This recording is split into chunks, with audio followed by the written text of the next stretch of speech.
আমি এটাতে চড়বো। উরি বাবা, তুই বড় হয়ে পাইলট হবি নাকি? হ্যাঁ হ্যাঁ। হ্যাঁ ভালো। কি অবস্থা? কি করতেছো দুইজনে মিল্লা?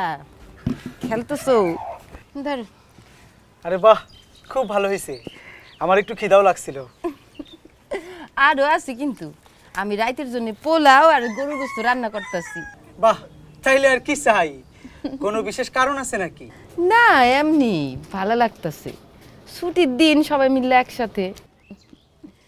আর শুনো না, আমরা তো আমাদের সংসারের খরচের ব্যাপারে আর সঞ্চয়ের ব্যাপারে অনেক চিন্তা ভাবনা করতেছিলাম, তাই ভাবলাম যে এই ব্যাপারে একটু কথা কই। কি কথা? যেমন ধরো, আমরা আমাদের স্বপ্ন, লক্ষ্য আর সংসারের খরচের ব্যাপারে আরও সাবধানে হইবার পারি।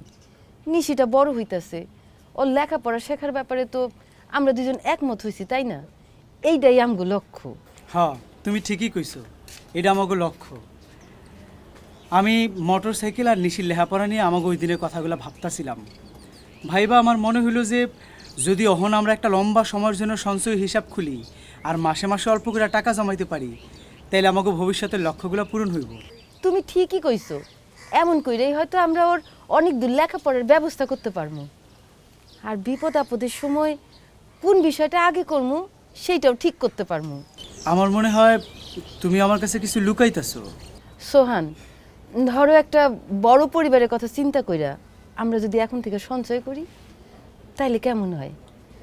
যেমন নিশির একটা ছোট ভাই কিংবা বোন। আচ্ছা, এইটা তাহলে ঘটনা, এটা তো বিরাট খুশির খবর। তুমি আমার আগে বলো নাই কেন? হ্যাঁ, তাহলে তো মিষ্টি আনা লাগে। তুই শুনছস মা? হ্যাঁ, তুই তো অল্প দিনের মধ্যেই বড় বোন হয়ে যাবি। হ্যাঁ, তুমি কোনো চিন্তা করো না, আমরা এখন আরো ভালো করে বাজেট করুম, যে নিশি আর ছোট্ট বাবুটার ভবিষ্যৎ অনেক ভালো হয়। নাও